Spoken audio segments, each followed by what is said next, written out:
Ну что, ребята, готовы погрузиться в творчество легендарных Linkin Park? Группа оказала огромное влияние на миллионов людей во всем мире, но какой посыл они несут в своем творчестве? Какие важные темы затрагивали, о чем кричали? Я отобрала для вас самые популярные песни из каждого альбома, за какие-то вы голосовали в телеграм-канале, так что подписывайтесь, чтобы подобное не пропускать. И давайте начнем. По словам Честера, на написание Crawling его вдохновила его собственная борьба с зависимостью. Это песня о чувстве, будто я не контролировал себя в плане наркотиков и алкоголя. Однако некоторые утверждают, что песня рассказывает о сражении Честера с деперсонализационным расстройством. Человек, страдающий данным расстройством, иногда или постоянно чувствует, что видит себя со стороны, не может управлять своим телом или его частями, теряет четкость восприятия окружающей реальности. Однако следует учитывать, что перечисленные симптомы характерны также для наркотического, алкогольного отравления, а также могут быть следствием сильного стресса, вызванного внешними факторами. Перед этими строками звучит звук раковины, и это метафора того, как Честер относится к проблеме, с которой он столкнулся, его утягивает. Ему кажется, что его зависимость буквально у него под кожей, и что он никогда не сможет избавиться от нее. Мурашки по коже, о которых он говорит, по-видимому, относятся к типичной форме наркотического психоза, который заставляет больного чувствовать, будто насекомые ползают по его коже. Во время пристрастия Честера к наркотикам ему казалось, что его жизнь рухнет, если он не будет употреблять. Вероятно, это было время, когда он пытался бросить. В интервью с Music Week Честер говорит: «Лично я борюсь с депрессией, борюсь со своими измами. Я должен делать определенные шаги, определенные вещи, чтобы управлять собой и держать себя под контролем. И если я этого делать не буду, то развалюсь». It could be whether it's substances or whether it's behavior or whether it's like depressive stuff or whatever it is. Like if I'm not like actively like getting out of myself and being with other people, like being a dad, being a husband, being a bandmate, like being a friend, helping someone out. Like if I'm out of myself, I'm great. If I'm inside all the time, I'm horrible. I'm a mess. Моя любимая песня у Linkin Park, которая выворачивает твою душу наизнанку, невероятный вокал Честера. Кстати, на 44-й церемонии Грэмми песня была удостоена награды за лучшее исполнение в стиле хард-рок.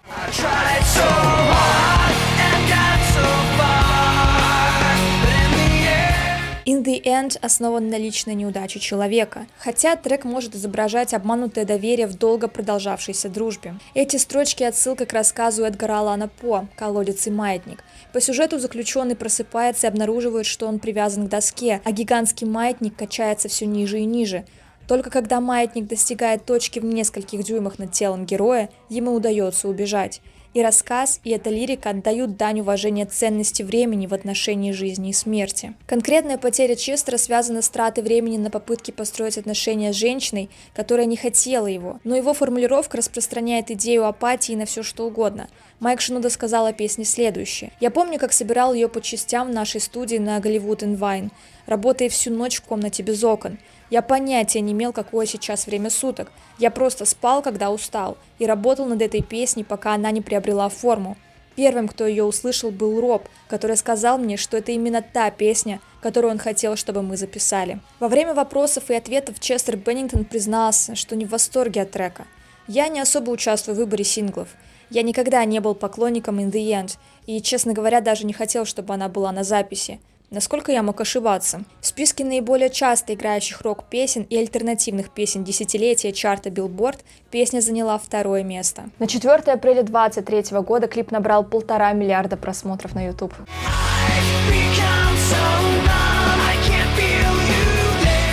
Мы перешли к одной из самых известных и получивших признание критиков песен Linkin Park Numb. Она возглавляла чарт Billboard Hot Modern Rock Tracks в течение 12 недель. Песня провела 6 недель на вершине чарта в 2003 году и 6 недель в 2004, что сделало ее единственной песней в истории, которая за 2 года стала самой успешной песней года в чарте. Эти строки о ребенке, который был вынужден следовать несбывшимся мечтам своих родителей. Вместо того, чтобы проживать свою жизнь и быть счастливым, он чувствует себя бесполезным, потому что не может оправдать ожидания.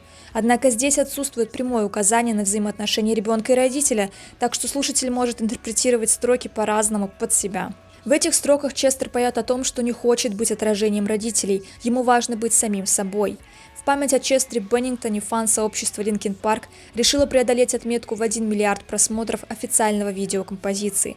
По состоянию на 4 апреля 2023 года клип на песню «Numb» является самым просматриваемым из всех клипов группы и набрал почти 2 миллиарда просмотров, а также является вторым по просмотрам рок-клипом на YouTube после November Rain от Guns N' Roses. Кстати, ребята, не забудьте подписаться на мой канал, мне очень приятно и сразу хочется делать еще больше роликов для вас.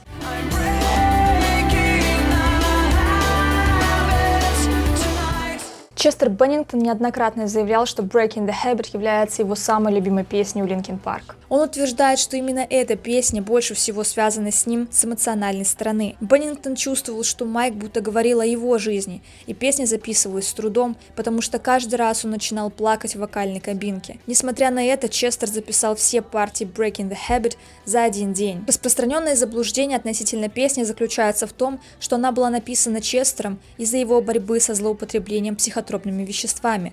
Однако Майк Шинода начал писать песню до того, как встретил Беннингтона, основываясь на наркотической зависимости другого близкого друга. Зачастую люди, которые находятся под влиянием веществ, говорят и делают то, о чем в дальнейшем сожалеют. Честер понимает это и хочет бороться и, наконец, бросить.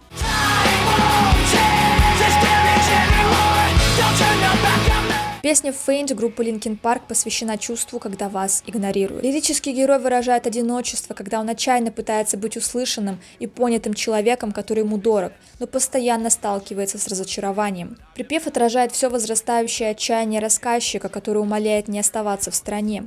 В 2004 году был создан официальный мэшап-трек, записанный совместно с рэпером Jay-Z.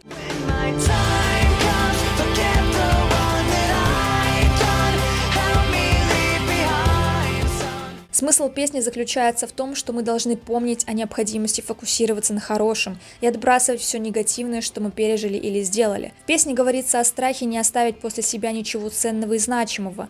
Честер просит своих близких помнить лучшие моменты и простить его за проступки, чтобы помочь оставить что-то после себя, когда его не станет. Он признает, что никто не совершенен, и призывает слушателя отбросить все свои прошлые ошибки и вспомнить лучшие моменты. Кстати, сейчас будет очень важная информация, приготовьтесь. Песня «Leave out all the rest» звучит во время титров фильма «Сумерки» 2008 года, а также входит в его официальный саундтрек.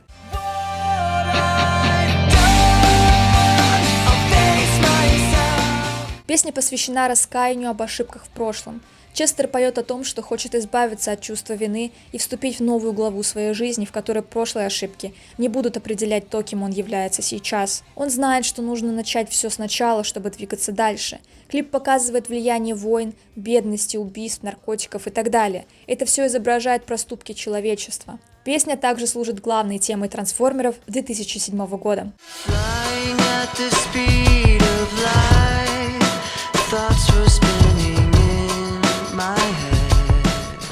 Песня рассказывает о том, что мы ожидаем конец бури и надеемся на лучшие перемены. Иногда вы чувствуете себя застрявшими в определенной ситуации, но при этом сохраняете надежду на то, что в конце концов это принесет какую-то пользу. Несмотря на то, что вы оказались в ситуации, которая вышла из-под контроля, полна боли и страха, песня призывает слушателя взять жизнь в свои руки и найти нечто хорошее. Это гимн силе и стойкости, призыв отпустить прошлое и найти что-то новое. Coming out at the other side and being like, man, I'm a better person because of that, or I'm more compassionate because of that, or, you know, I can understand, I feel like I understand people or humanity a little bit differently because I've been through some pretty crazy stuff, and that's a positive. So finding the positive in all these things, that's what we always try to do, but we still talk about the feelings we had going through all these different circumstances. В этой строке используется идиома «глаз бури», сравнение с явлением в центре ураганов, где глаз или относительно спокойная область низкого давления образуются посреди бури. Таким образом, метафорически эта идиома может относиться к периоду передышки в разгар конфликта или к человеку, который сохраняет самообладание, несмотря на то, что окружен хаосом. В интервью Честер объяснил, что последняя строчка «держусь за то, чего у меня нет», касается мечт и того, что они помогают людям двигаться дальше и находить причины жить. Эта песня очень сильно мне напомнила Muse и Imagine Dragons, такая более легкая, с ноткой теплоты и надежды на лучшее.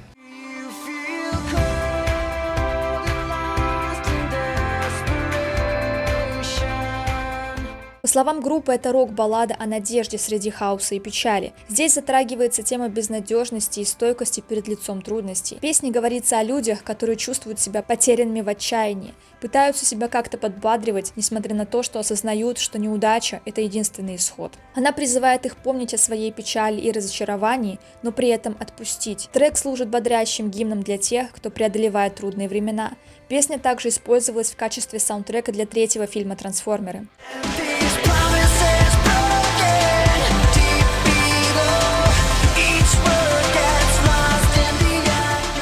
В первом куплете лирический герой разговаривает с девушкой, которая ему не отвечает. Она была важной частью его жизни, но потом произошло предательство с ее стороны, которое сломило главного героя.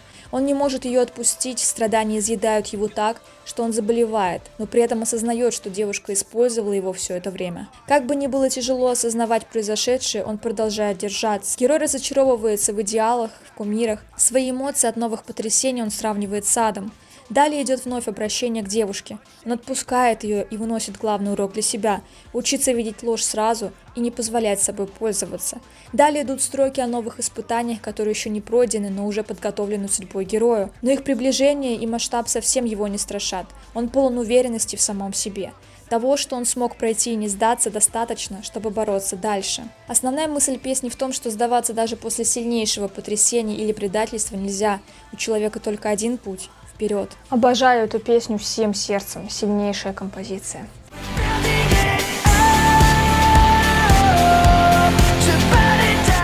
Майк Шинода отметил, что смысл песни может быть открыт для множества интерпретаций, но уточнил свою собственную. Мы говорим о моей личной истории Честера, а также есть слой поп-культуры, который играет роль в тексте песни. Люди создают определенную идеальную знаменитость или музыканта, или актера, или кого-то еще, восхваляют их, но стоит кому-то оступиться, совершить ошибку, то обрушивается шквал ненависти, злости и негодования. Иногда даже из-за непроверенных слухов люди способны создать вокруг знаменитости круговорот ненависти, и это ужасно. Мы пережили это как группа. I think for a lot of people, they think like if you're successful, like all of a sudden, like you get like a green, like you get like some card in the mail that says like you're gonna be totally satisfied and happy for the rest of your life. It doesn't happen like that. Standing at the end of the final masquerade. Душераздирающий трек, ностальгический призыв к более яркому и систематическому времени в рок-музыке, середины 2000-х. В твиттере Майк Шинода сообщил, что в оригинальной версии песни он пел все время, но позже они решили петь вместе с Честером. Мне кажется, это песня о сложных взаимоотношениях с любимым человеком или с самим собой. В этой строчке говорится о том, что общение – это самое ценное, что у вас есть. Молчание о своих проблемах ранит больше, чем высказать правду человеку, который вас беспокоит. Каждый наступающий день становится все скучнее, поскольку оба партнера начинают терять энергию и мотивацию, и с каждым днем тучи сгущаются, шрамы, боль, которую они причинили друг другу, отягощают все больше и больше, желание держать корабль на плаву угасает. Маскарад – это фальшивое шоу или притворство. Два участника отношений наконец снимают маски, которые они надевали, и становятся честны друг с другом, перестают делать вид, будто все в порядке. Многие люди боятся закончить нездоровые отношения, но правда в том, что это зачастую может быть самым освобождающим моментом в чьей-то жизни.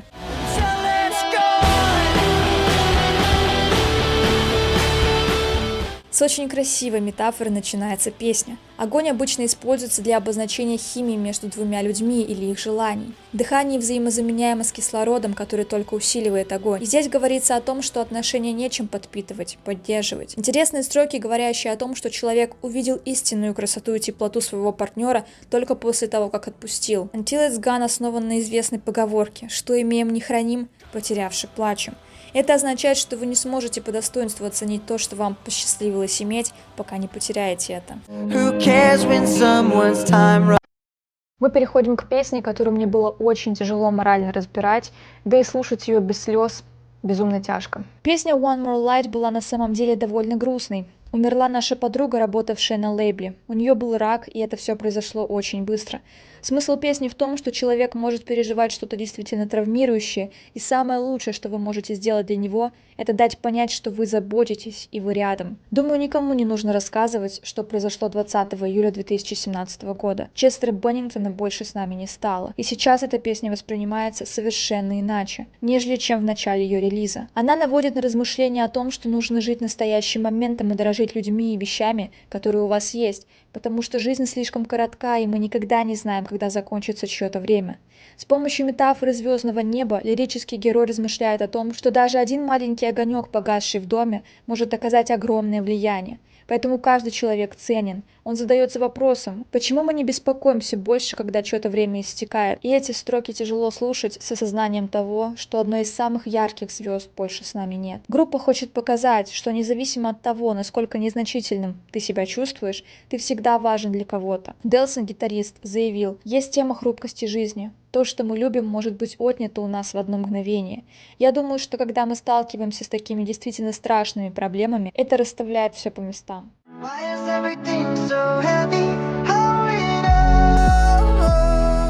Текст песни повествует о сложностях в жизни, с которыми сталкивается каждый человек.